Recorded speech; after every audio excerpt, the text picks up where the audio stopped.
You have some bread otherwise. All right. What are you talking about? Give me the bread. Where's the bread? All right. So let's not delay. Chodesh Tov to everyone. We are going to continue on the DERECH HASHEM. We were up to the section number 10 of the first chapter. Well, it's 1, 3, 10.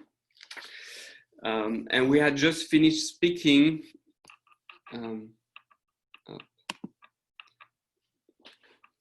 right, just accepting everyone. Let me put the view. Okay. We had just been speaking about the fact that there are 6,000 years of history, and after the 6,000 years of history, there's going to be a resurrection of the dead. You know, that's why we have all those zombie movies to prepare us to to those times. And eventually, we're going to have the 7,000 year, which is 7,000 millennium, where we're going to live 1,000 years of Shabbat, Moshiach, and all that. Now he continues a little bit more, speaking about Olam Haba and what's going to happen. So it's very important to have a bit of a big picture of what's happening, because everything we do now here, it's to prepare us for those moments. And we're getting closer. We're getting closer. So it says like that. The true time and place of reward will therefore be after the resurrection of this renewed world. Okay, so this world has to be renewed, and he says it's a true place, meaning right now we can technically have some type of experiences of the reward. We can have a taste of Hashem's reality and all that, but it's we cannot experience the full reward. It's like trying to experience, I don't know, the space from Earth. So I can take a telescope and see space a little bit and get an idea, but until I'm in space itself, I cannot experience space. So right now here, one only can taste what this world is about. But it's important to talk about it. I remember Rabbi Avigdor Miller, that's how he used to say, like, people need to speak more about Olam Haba. It has to be a common talk. It has to be part of the Shabbos table, part of the common language. Some people forget that everything here is for that world. So we are here. We have to understand we're like in a dream, and we have to wake up eventually in Olam Haba. That's why you're going to really wake up. The same way Adam's eyes opened when he died. When he opened when he ate. Was a type of death, new reality. So he opened his eyes when he ate from the fruit. So too, when we're going to die, our eyes are going to open, our neshama's eyes are going to open and realize, okay, I was in the body. I was in the body really is in a dream. It's like the soul falling in the body is the soul falling in a dream, in a new dimension.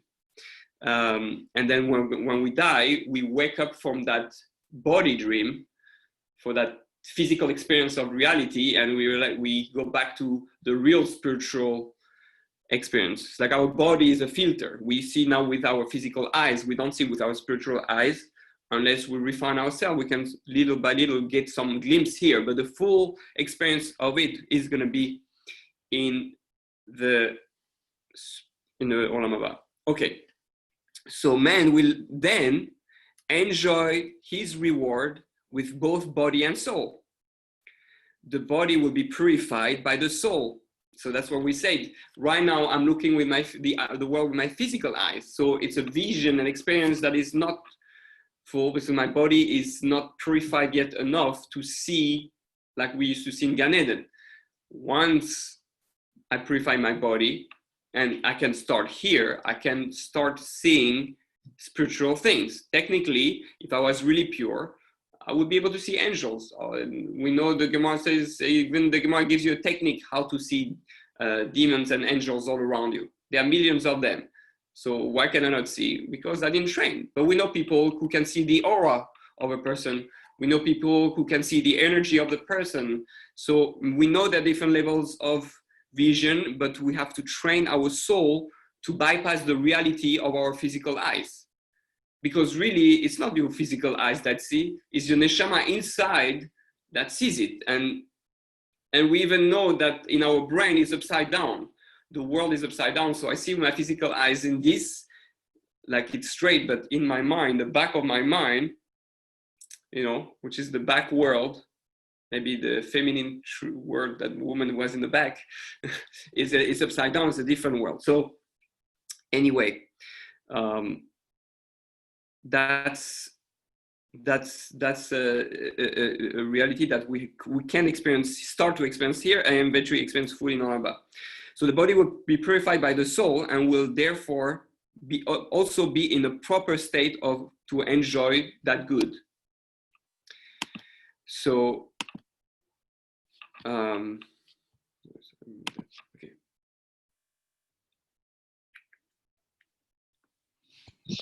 Rabbi, when you say the body will be purified by the soul, what's purifying?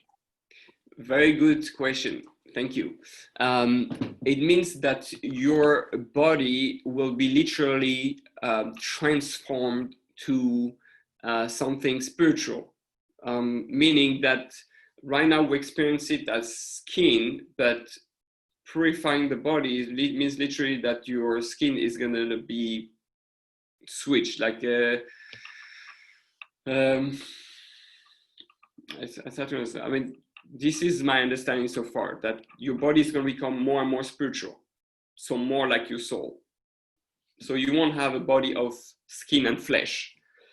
We know in Gan Eden, and that we do on Havdalah, that we see our nails, that our body was like nail. It's not literal, but it means that it was with, you know, if you cut your nail, you don't feel anything. So it was a different type of substance. In the spiritual world, there's no physical stuff. So obviously, we're speaking about a body that is like an avatar type of thing. We can only have ideas. But you'll have a body similar to the soul, but not like the soul. Thank you. No, you're welcome. Thank you for the question. Very important. And we have to understand there are people who experience that already. Eliyahu Hanavi, Moshe Rabbeinu, are people who were able to go back and forth with the spiritual world with their body. That's why it says Elisha saw Eliyahu Hanavi live with his body on a chariot. It's like, how do you do that? Yeah, because his body had become angel-like and be able to go up. We know that some angels are able to take human forms. Right, I mean, especially when it speaks about the Shedim, right, that they can take a human form and then therefore have a body like us. So we know that this transition between the spiritual and the physical is possible. We can look more angel-like and they can look more physical-like. So there's it's all levels, refinement. So, Rabbi Master, can I ask you a question? Does that mean the resurrection is not going to be with our physical bodies the way it is now? That's what I understood. Oh, so right. So wait. According to some opinion, we're going to come exactly the same meaning the first time at least, because according to many opinions, two resurrection with all our blemish, right? And then we're going to be purified. So we're supposed to we see what we were, what we're becoming, right? How Hashem is going to heal all our mistake, because that's why I say all the wicked. That he's going to say all the wicked are coming back in this world to experience that. Is to be able to see the transition and the transformation. Wow, this is who I was, this is who I could have been, right? It's a little bit that reality of who we are. And then but yes, there is also, I believe perhaps that's one the meaning of the second resurrection, which is where you need to be in a new body, in a vessel that your soul can completely elevate and transform without the body limiting the soul, like what's supposed to happen in Gan Eden. So it's you know, there are different nuances on how to understand it, but it's clear that the body needs to go through a new process for the soul to elevate it, right? I think he's going to speak a bit about it soon.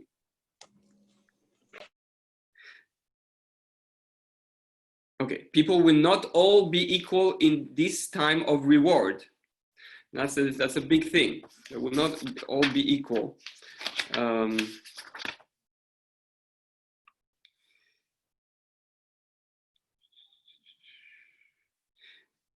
So I connected to what you asked. I wanted to. There's one of the commentary also from the other places in the Ramchal. It says like that. Sometimes after the coming of the Moshiach, but before the 7th millennium, the dead will be resurrected. So all that says the Ramchal. At that time, the world will still exist the way we know it now. So it still will look very physical like now. The Ramchal adds that both the righteous and the wicked will be resurrected. Afterwards will be the great day of judgment, when Hashem will determine who should remain for eternity and who should be punished and cast aside. After the righteous are prepared for the appropriate levels of eternity, the world will return to the nothingness it was before creation, in preparation for the creation of Olam Haba. So, well, there's a whole. Yes, so that's the whole challenge. Cool. Will also non-Jewish people be resurrected, or it's just all the Jewish people, like wicked and good, that will be resurrected? All the righteous non-Jews and all the Jews. So, yes, that's I think that's the answer. It's a good question. Actually, not 100% sure. Is it everybody or not? I'm gonna look into it. It's a great question. Because the question is everybody has to come back for judgment. So technically, you could say that everybody is who needs to go through judgment is going to be resurrected, and then there's going to be a second resurrection, or perhaps not, just the next level, just the consequence. So, Hi, Rabbi. I wanted to ask you also, touching on Anel's question. I'm Sherry, by the way. Nice to meet you. But so I always heard that, like, at the time of Mashiach, so after Judgment Day and after all these things happen, that we all become like one nation. Like between the Goyim and the Jews, it doesn't matter anymore, because like everybody understands like who Hashem is and what His glory is, and like we're basically living all the same lifestyle after that. So it's almost. Each one still has its own. We're all here for a unique mission, so we still will have each one our own position. And so Jews still have their position and the non-Jews their position. It's just that there's not going to be any fight or any competition anymore. It's all going to be working in harmony together, each one understanding where he's standing. So work still stays, like the idea of life as it is right now kind of continues in a sense? Yes. Got it. Yes. Okay. Thank you for the question. Yes, thank you.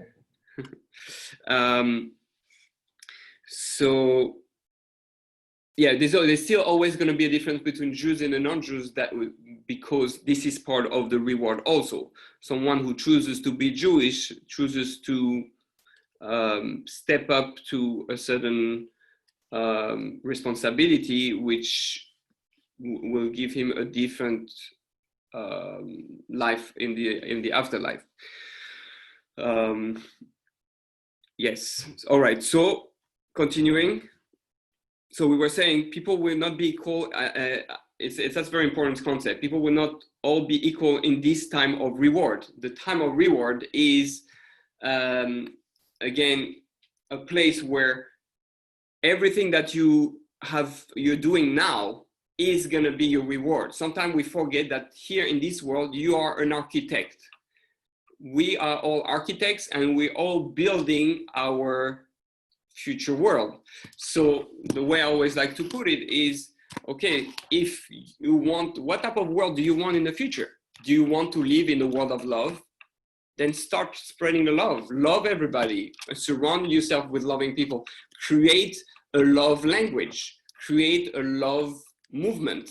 Create a love wave, so that whenever people meet you, they're like so filled by your love presence that they also fall in love with the world, right? They influence. I always like to repeat that thing that is so true and so essential. There's two things in the world that can happen to you, or that you have two choices you can have vis-a-vis the world. Or you are the influence, or you are being influenced. So you choose. Do you want to let yourself be influenced, or you want to influence the world, right? Actually, that could be a kavana for the women when they put the candles, right? This taking the things in, accepting the influence. Now there's positive influence because it's Shabbat. So I take in the influence and the light that God sends in the world, the hidden light, and then I take it to me and infuse myself with it, like accepting the Neshama Yisera. Or I can send my light, the light of my house, my light of my soul in the world, okay? So two different movements for the candles and two different meditation to have. But again, if you want to create a world of love, you got to spread that order, and you create therefore an environment of love. If you want a world of peace, then create peace between friends and try to fix relationship, all that. When you go in Olam Haba, you're gonna have a world of love, a world of peace that you have created. So you have to create it here, right? If you don't create it here, you're not gonna have it there. So it's completely different than the way people say. It's like, oh, this world is terrible, I don't know what to do, I can't wait for Moshiach, I can't wait for Olam Haba. And yeah, what do you think you're gonna have that? You wait for something that you didn't create for yourself. It's like, it's almost ridiculous. We lie to ourselves. So if I want a specific world, a world where everything is beautiful and you are in love with God, well, you have to do it here, because there you're not going to have it. I mean, you're going to have obviously the presence, existence of God, but if you wouldn't have, we're trying to earn something more than when we were created, right? The whole point of being created in this world is so that I will get the opportunity to earn my love with God, to earn my world, to create something, to be creative and create my own movie, create my own relationship with God. Imagine that you're an architect, or that you're given, okay, the ability to live with God in the world, okay? And you have to create that movie about you living with God in the world. How would you make that movie? Who do you want to be in that movie? A servant of God, a soldier of God, a passionate lover of God. So you have to kind of create your movie, and so that you start acting it here and preparing it and experiencing it, so that when you go there, you know how to play the role, so to speak, of being God's lover or God's soldiers. It's not, if you don't, before you can play in a movie, you need to go on a casting, right? So before you go to the movie, I need to be interviewed, and they're gonna see how well I play my act. So what do? You take your text and say, oh, oh, King, how great are you? I am here to serve you, whatever it is, right? So we act. And then if you're good enough, you can have the role. You have to cast for yourself for your life in the world to come. And you have to live it. It has to become real. Because then you'll be ready to go into that world that you have prepared for yourself. So it's a very different thing than the way we look at Olam Haba today, in our Judaism today. We have the ability to create our world, and our entire future depends on how you're going to live today. If today you love people, today you help people, today you do this, if today you bring God as part of your life, Shivisi Hashem lenegdi tamid, I see God in my, I was reading the Baal Shem Tov. Look what the Baal Shem Tov says. See if I find it right away. Think that you look at the Shekhinah, which is at your side, just as you look at physical objects. And that's still a small level. But what it means is that, I have my phone in my hand, right? So I'm going to walk in the street like that with my phone in my hand. But instead of thinking that my phone is my phone, I think that my phone is Hashem's hand. And I'm walking in the street, hands in hands with Hashem. And it's awesome. We're like a married couple. Is that the way you want to live in Gan Eden, walking with Hashem, in Olam Haba, walking with Hashem hands to hand? Well, you got to practice it here. Here is the place where you write the script, you create your reality. So if you do it well enough, you can experience it there. Okay. So now the other part of it is that it's interesting because everybody thinks we're all going to be equal. We're not going to be equal. We're all going to be equal in the sense that you cannot be judged because we're all different and we all have a different vision, different mission. If you're, one of the things it says in Kabbalah is that every part of the body corresponds to a different soul. So everyone, one of you can be part of the eye of Adam Arishon, another one can be part of the mouth, another one be part of the heart, another one be part of the brain. And therefore you have people who see very well, there are people who are very, visual, other people are very audio, I don't know how you say it, very, you know what I mean. Some people are very intellectual, some people are very emotional, some people are great at running because they're part of the leg of Adam Arishon. They're very athletic, right? So all those things correspond to one of the qualities that we are supposed to develop, so that when Olam Haba comes, each one has developed one part of the body of Adam Arishon, and but you cannot judge the eye like the mouth. The eyes has to work with seeing, the mouth has to work with speaking, the ear with the heart with feeling. So I'll be judged on my feeling towards another human being. You will be judged on how you look at the world. Another one is going to be judged on how he thinks about God in the world. So each one has a special strength, a special quality, a special mission, and needs to recognize his talent, his sensitivity, his unique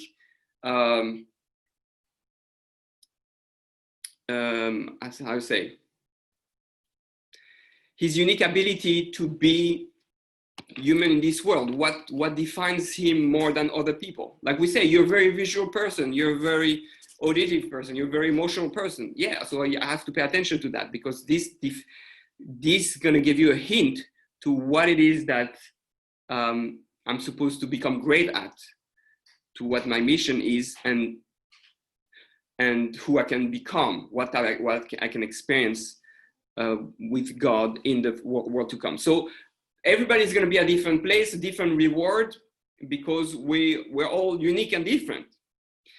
Man will then enjoy his reward with body and soul. The body will be purified. Oh, sorry, we read that. Okay. People will not all be equal in this time of reward. They will attain different levels depending on their work to attain perfection in this world of effort and striving. Now he explains where we're going to be judged. Type of the comparison, though, of how great we are is going to be judged on the comparison of who we are is going to judge on something a little bit different, which is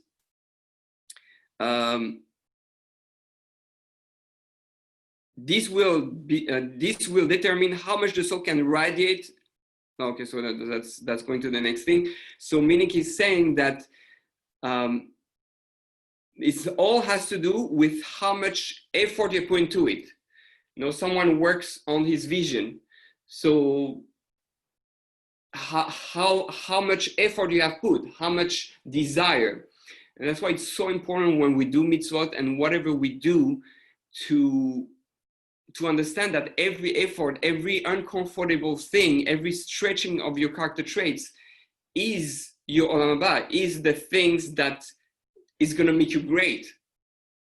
And the harder the effort, that's what they say, the biggest tzaddikim have the greatest Yetzer Hara. Maybe it's the greatest Yetzer Hara because they're the greatest tzaddikim, or it's vice versa.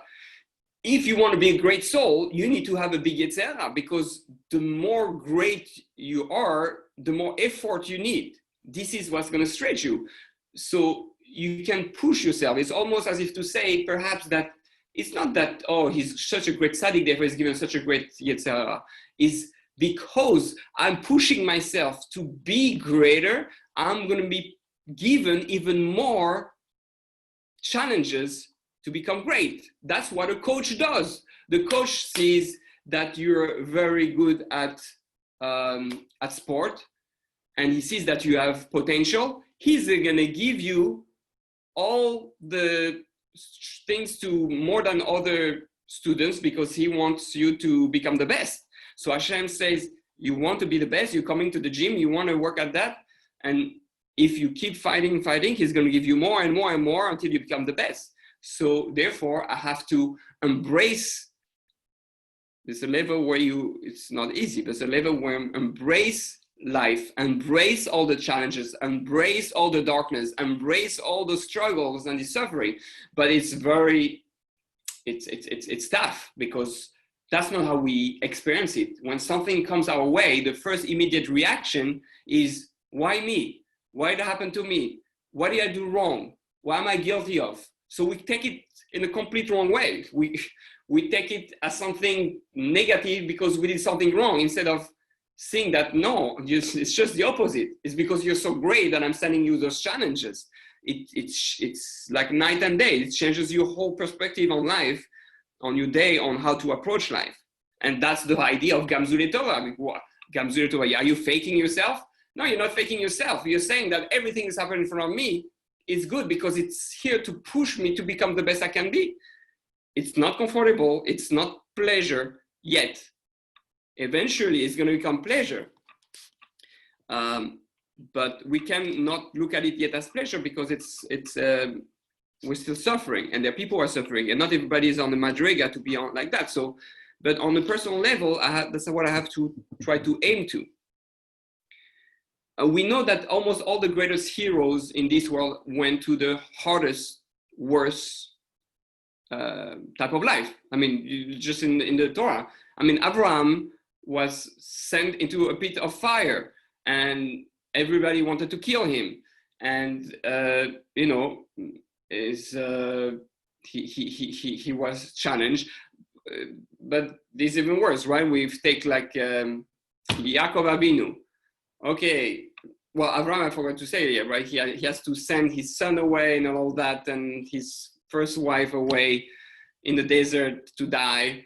Then you have Yaakov, who loses his son. He thinks he's dead. He's depressed for 22 years, and he has to have a whole thing with Lavan, and he has the one wife instead of the other. He's cheated. I mean, constant struggle. Moshe Rabbeinu, he was 40 years in prison, kicked out from the palace. They wanted to kill him. He had to run in the desert in exile. Yisro himself, the father, used to put him 10 years in jail. I mean, all types of stuff. All the people wanted to kill him and stone him. I mean, this last week's parsha is about they want to kill Moshe. I mean, it's not the easy life. We think, oh, Moshe is so great and he's such a sweet man. Everybody loves him. No, they hate him for pushing them so hard, for bringing them to that level. And not only that, we're speaking also about David HaMelech is the greatest example. David HaMelech, who thought or was looked upon to be a bastard since he was born, and he was completely disconnected, always alone in the world. His parents didn't recognize him as a legitimate child, and even as a king, everybody wanted to kill him. Even his own son, Absalom, wants to kill him. I mean, do you think that's an easy life? No, but that's why he became so great. And that's the only way to be able to become great, is to understand that you're going to be pushed to the maximum. If you don't want to be push the maximum, fine, but understand you're not going to achieve the level of greatness that you have the potential to achieve. Easier said than done. Obviously, it's very hard. We're not supposed to ask for tests, but we're supposed to ask for what it is that enables us to get closer to Hashem and to be able to fulfill our full potential. So this will determine how much the soul can radiate and thus purify and enlighten the body, so that both of them can again excellence and elevation. So here we're not, how much you have worked on yourself is going to show how much that's going to enable the body to transform itself and to be purified to a level that it can enjoy the spiritual world, right? So the more you work on yourself, the more you purify yourself with your character traits and your sensitivity and your spirituality, the more effort you do, the more you'll be able to feel it. Meaning the more you'll be able to experience God on the highest level. This in turn will delimit how worthy they are of bringing themselves close to God, basking in his light and enjoying his true good. Right? Okay, so it's one brings to the other. It sounds like simple. We always speak about Olam Haba, or I do mitzvot, and I work on myself and I get the world to come. It sounds very easy and simple, but we see that it's essential and that we don't think of it enough. We're all busy doing mitzvahs. Okay, I do a mitzvah. I have to understand that I'm here to transform myself. If I'm doing mitzvahs and they're not transforming myself, if there's no effort in the mitzvah, so to speak, I'm not changing anything. I'm not creating Olam Haba. I have to understand that a mitzvah is not just a magical power that I do, segula, and I do it. I have to understand that the mitzvah is something that is here to help me stretch one of my character traits, one of my midos, and transform me into a better person, because that's where the reward comes, right? That's the goal, to transform my body, to transform myself, to do an effort. If I do a mitzvah by rote, right? Mitzvot anashim melumada, for which the second temple got destroyed, I'm not getting any Olam Haba. So there's no point of living. You're doing mitzvahs like a robot. I'm brushing my teeth, I'm putting on tefillin, I'm eating, I'm praying. It's all the same to me. Therefore, it's part of your routine schedule. Okay, that has no value. It's nothing. You're like an animal just doing things.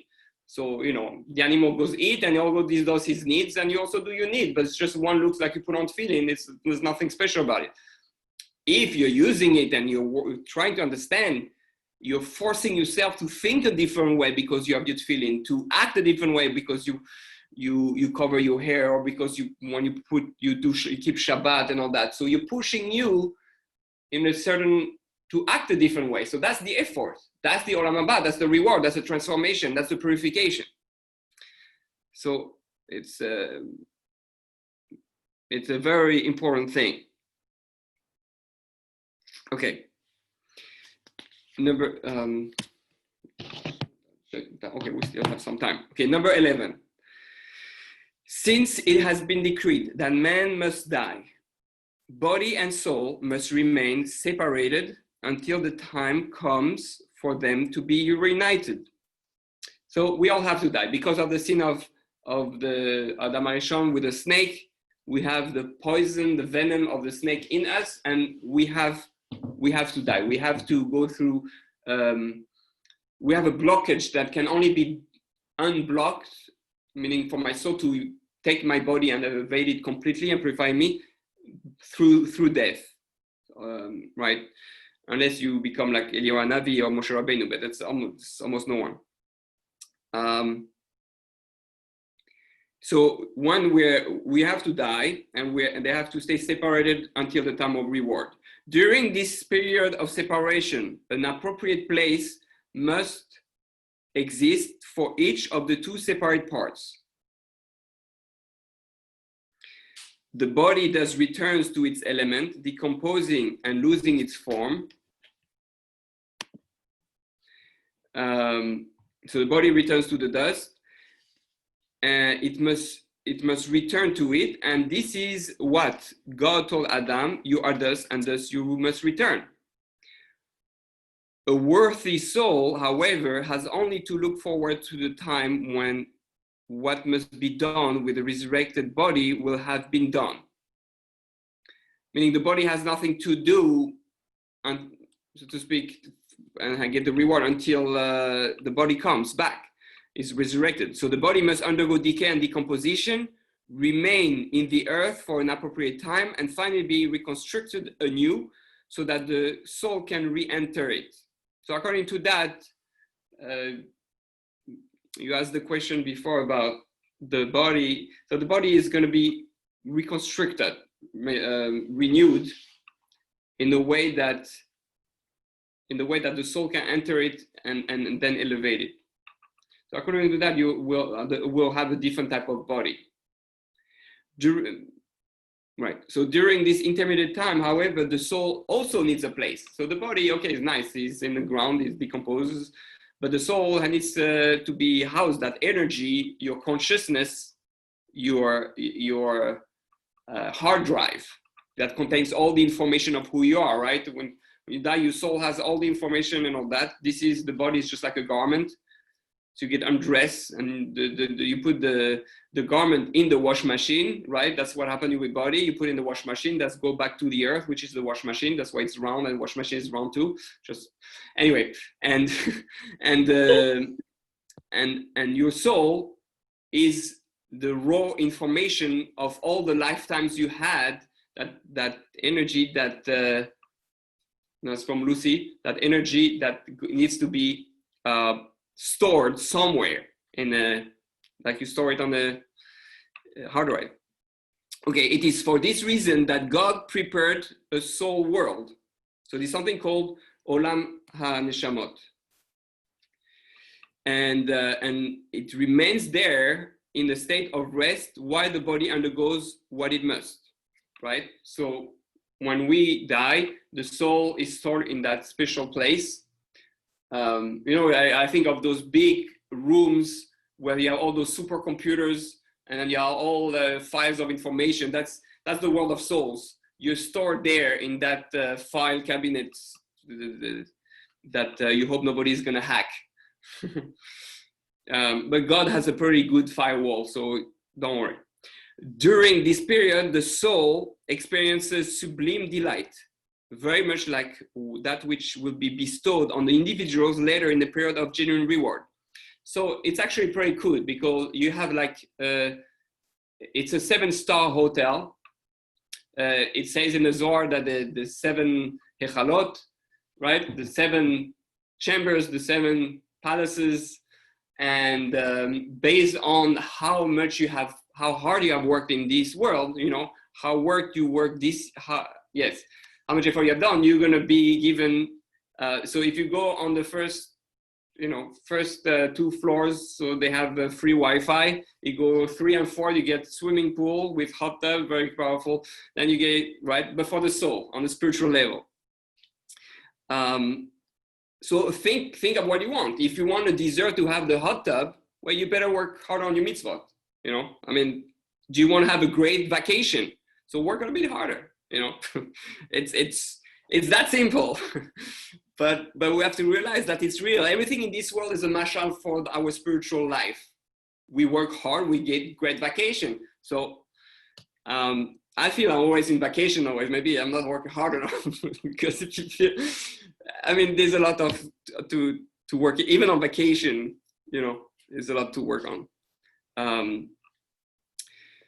Its level in the soul world is also determined by its accomplishments, just as is the ultimate reward. So same thing, right? So where you're going to be stored, the level of the seven-star hotel that you're going to be is going to reflect your Olam Haba and how much you have worked here. The true perfection destined for those worthy of it, however, is not attained by either the body or the soul alone. So, but by the complete man, consisting of both of them combined after resurrection. So that's a chidush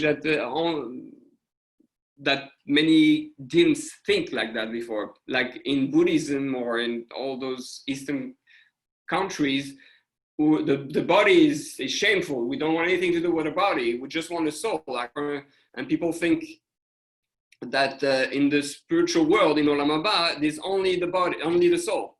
But here, he's telling, yo, no, that's not, the soul is pure. What's the point? What does the soul only accomplished anything only thanks to the body? So it's all thanks to the body. And that's when they compare the soul and the body to men and women. The only reason you were able to have children, the only reason you were able to build a house, the only reason you were able to be David Bashem is because you had your wife. And without your wife, you wouldn't have nothing. And that's why I say without a woman, you don't have a house, you don't have Torah, you don't have life, you're not a man, right? So that is the male and female power here at play, understanding that the man needs to go down from his ego. I know there are very few of those, but they are hiding somewhere there. Can I ask you a quick question? So you're saying that we believe that the soul is pure, and it is, right? So if that's the case, then what about like major Russias, like of the past or present, like for example, Yamach Shemam Hitler, or like anyone who's done insane amount of damage in the world? Like if their soul is truly pure, then like how does that work?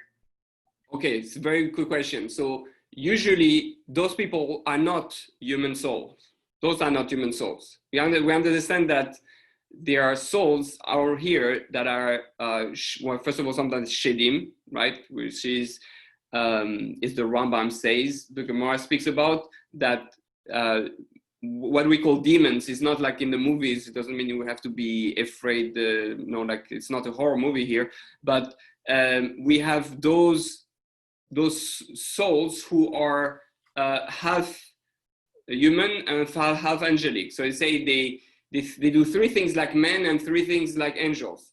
They eat like us, they reproduce like us, and they die like us. And they look like us also, right? Like humans. But they also can know the future, travel from one end of the world to the other, I think. I think they can fly when they're spiritual. And the third one is they can change form, I think, if I remember correctly, something like that. You can double check. I can double check for you in the Gemara if you want. But so we know there are forces out there. People like Hitler is definitely not a soul from Adam. So we have to differentiate. There are opinions that say that before Adam was here, there were other souls, okay, and other beings, like human-like beings, like when people talk all about Lilith, all that stuff, whatever, not to be taken literally, but the idea is that yes, there are two types of beings, and the ones who are purely evil are going to completely be destroyed. That's the idea of why will God create a people, Amalek, that they have to be completely erased. what would you create? God doesn't want to destroy his creation. God is sad when the Egyptians were destroyed, right? He didn't destroy all of the Egyptians, but he doesn't want the death of the Rasha, but he wants the destruction of those souls who are not real souls. And that's all the Shedims, all the souls that are not part of Adam HaRishon, and that's Amalek. And we have to eradicate Amalek, right? So Moshiach and Olam Amalek is eradicated until pure evil, people who can kill a baby, kill a child, torture human beings without feeling anything in their soul, obviously don't have a soul. So right. What about the other side? Like you said that there's angelic souls out there too who are like here for the purpose. Are they here for like the purpose of helping people along, like getting them off attack? Like that's their sole purpose? Every angels or every angel-like beings are all here to serve us and to help us to follow God's commands and to serve us. Yes. Do these beings know what they are, or do they think that they know? Okay. Cool. I read if you read my Kampf from Hitler. I mean, he clearly says why he's here and what's the problem with the Jewish people, and it's just almost put it straight. Like he tell you, this is my plan, this is what I'm here for, this is the problem with the Jewish people, this is what I'm here to destroy. Okay, so he has right, and many other people will say it straight. I'm here to do this, and they don't come with good intention. Right. So like they fully know their purpose and they act on it. Like, I don't know if you would say they fully know, but definitely there's awareness that that they are here for something. I mean, when we're speaking about Nebuchadnezzar and all those people, Nimrod, I mean, they knew what was happening. They knew that they wanted to control the world and go bring the world against God. They knew that there was such a thing as God, and they knew that that's sometimes it's actually great souls. Again, there's different types of souls. I'm not an expert in it. You'll need to ask a real Mikubal. Got it. But that's cool. Okay, thank you. No problem. Rabbi, I'm sorry, I don't want to cut you off. When you say, like, now you just mentioned Mikubals, because this has been a question for me for a while. Mm-hmm. You know, people have a lot of different opinions about Mikubalim and going to them and, you know, what they say to you and what they can and what they can't. I know that I've had experiences with them, and the ones that I've had experiences with, they're really just there to guide us. So for me, in my head, I'm looking at that as like what you were describing as like an angel and a person that is helping us. You know, they're using whatever like chizukim that Hashem gave them to help guide us to wherever we need to go. From what you know and what you've experienced, is that what you know to be true? Is that something that's asur to do? How much weight do we put on those type of things? Because that's something that's been a part of my life for a very long time, and it's something I've always questioned. Mm-hmm. Yes, very good question. Thank you. Originally, people will go to the prophets. Well, it started with Moshe Rabbeinu. They will go to Moshe Rabbeinu, say, how do we come close to God? How do we do that? Right?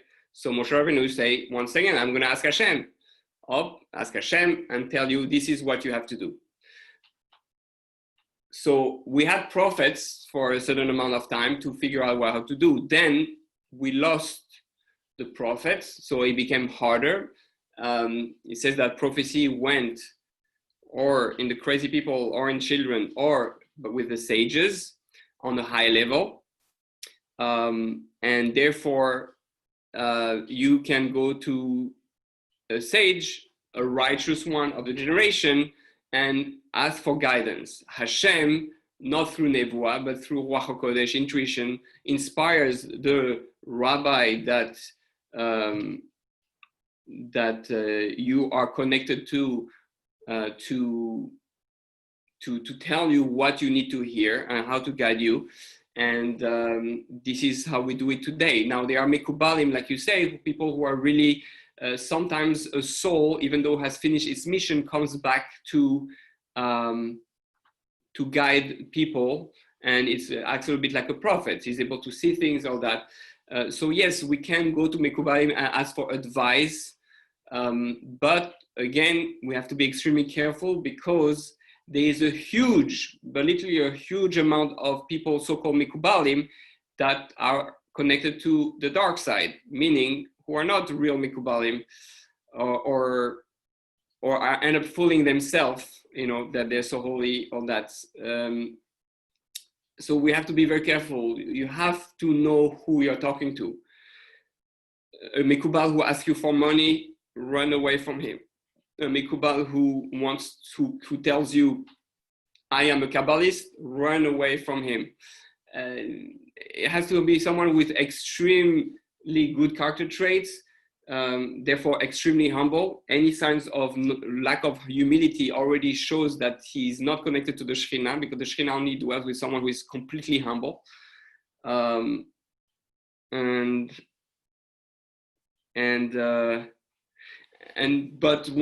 sometimes we can find some of them hidden in the, in the world. Most of them are really in Israel, but there's a few there and there, and you can ask for them for advice and guidance, and they're like those holy souls that are here, like an angel a bit, here to guide us, replace a bit the prophets. But Rabbi, if they're doing the work of a Mekubal, and this is their 24/7 job, and they can't do anything else, isn't it normal not to necessarily ask for money? Because I know some people that when they're working with people who don't have, they don't ask for anything. But if somebody has, they say, leave what you can, because this is literally their only parnasa. Right. Yes. Again, but it's a difference between paying for the service or you're giving money to support the work, the time and the investment, so he can continue to do what he does. Yes. But it's a fine line. It's a fine line. Right. And we just have to be aware of that. You have to sense how they are asking for the money, and or if they're not asking, if they are encouraging, just, I don't know, you have to be careful. I understand. Yeah, I understand. Thank you, Rabbi. It's just there's too many scams and too many people. When you go to the kotel, you have all of a sudden 20 Holy Mother Rachel with the red strings selling you for $1 red strings. It's all of a sudden all the Jews are Mekubal. Right. I understand. That makes a lot of sense. Thank you. No, my pleasure.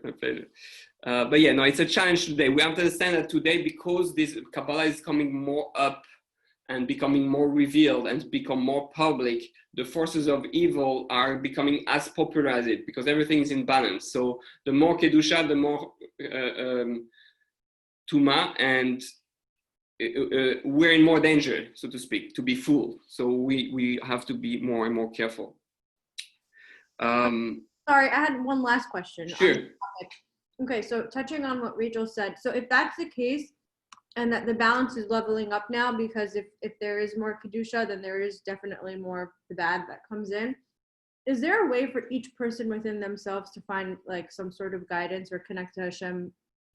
I know that we can pray and ask for help and guidance, but there must be something deeper that we can do so that we can rely on our personal connection with God. Absolutely. And, Rav Kook and Rabbi Ari Kaplan wrote a book called The Lights of Prophecy. And it's something I was researching. Today, you can have Ruach HaKodesh. We can all have Ruach HaKodesh. And it says in Tana de Beliau, it doesn't matter if you're a man or woman, a slave or a master, or a Jew or non-Jew. Everybody can have Ruach HaKodesh. Everything depends on his refinement of character traits. That's the main work.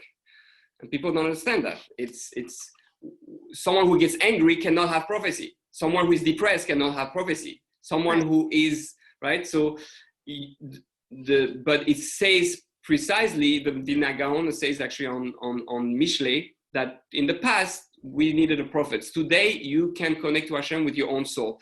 The key to do it is a tremendous amount of meditation and real refinement of character traits. That's the key.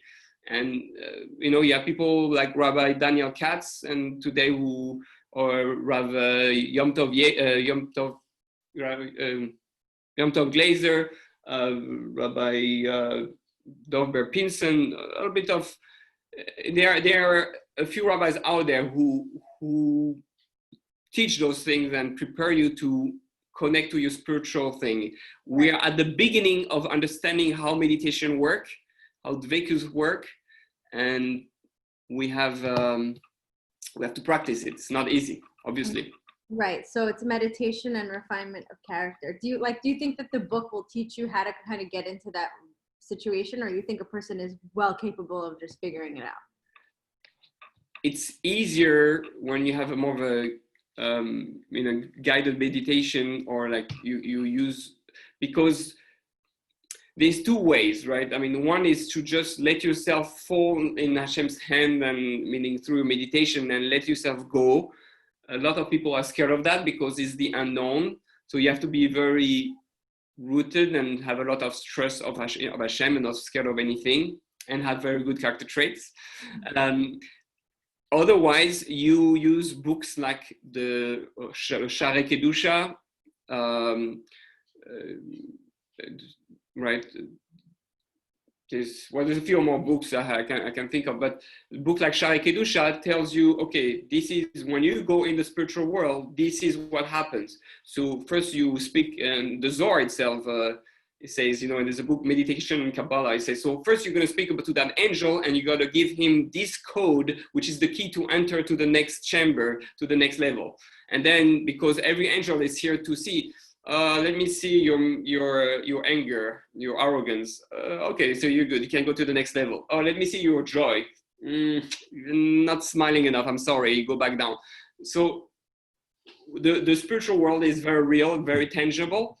The Baal Shem Tov, as you say, we can experience the spiritual world and make it as tangible as the spiritual world, as the physical world. Sorry, and we just never taught since we're kids. If we were trained since we are kids that God is everywhere, and that we can feel the spirituality, and that angels are around us, and it's something normal, and I can connect to your soul, and we'll be already much more ready.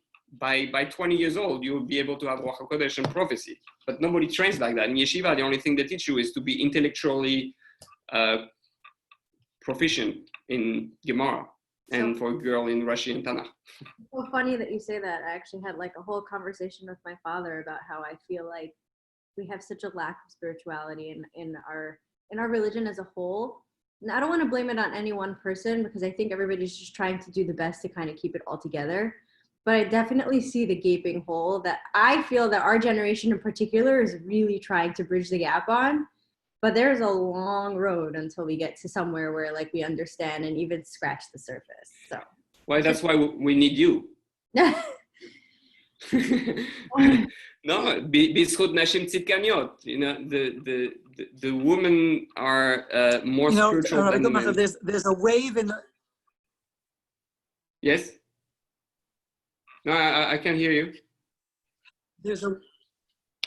Can you hear now? Yeah, we can hear you. Yeah, there's a new wave in the world which I never experienced, and which is Hisbodedus, to speak to Hashem for an hour a day is the goal. Even 10 minutes is good, and to start just talking, and that I think is the beginning of connection that we could do ourselves. Just literally talk to Hashem. First gratitude, then praise, then tshuva, and then requests. Mm-hmm. And in that format or more or less that format. So that, I guess that leads to the dvekus that we're looking for. Right? Absolutely. It's really supposed to be very, very therapeutic. Yes. It's the first step. It's understanding that God is real. We don't make God real to our lives, right? And when you have it bodedut, you are communicating to God as if you're communicating to another human being. So you're acknowledging God's presence. Once you're able to acknowledge God's presence and that He's next to you, and then all of a sudden you can make the spiritual world also tangible and go in deeper levels of consciousness. But yeah, it's incredible what's happening with the Goyim and with Jews. Is that there are currently millions of people who actually meditate every day and or do eat body do type of things, and it's going to increase. We have that's one of the big things I wanted to do. Is to reclaim the spirituality that Judaism lost. Why do you think this conservative and reform and liberal Jews, they're all in search for spirituality, but the Orthodox movement was dry? So we need emotions, we need to feel, we need to sing. What do the reform do that is so crazy? Oh, they sing in shul, or with their guitar, then music, and it's a more happy thing, because yes, you can't have the dry Judaism. Judaism is supposed to be full of music, and the prophecies like shift with music and all that. So they're only trying to catch the spiritual thing that were lacking, but there were no leaders who knew how to address it. And there was a detachment of the Jewish people. It is as if to say that we, the ones who fell, the kids who are, well, of the Derech is a bit different reasons, they are a bit of a mishmash of reasons, but some of them, plus part of the reform and conservative movement is in a way were the spiritual people looking for something deeper, and they couldn't find it, and there was a split, like a split of Adam and Eve. And, you know, Eve is deeper. Adam is a man, is in his head, and Eve, she's the heart. She wants to feel. She's the emotion. That's why we're going to say through the women, because women say, I cannot live without feeling. I want to feel the love, husband. Hello. I want to feel the love. I want to feel the spirituality. I want you to make me fly. I want to feel the butterflies. Okay, so the husband needs to learn how to make his wife happy. He needs to learn how to bring the butterflies and get a high together. It's and without the drugs, because the drugs is a shortcut. I know it's easy, but it's a high that brings you very low after. So yeah, so let's try to finish just the, oh, it's actually long. So let me try to just finish that part. Oh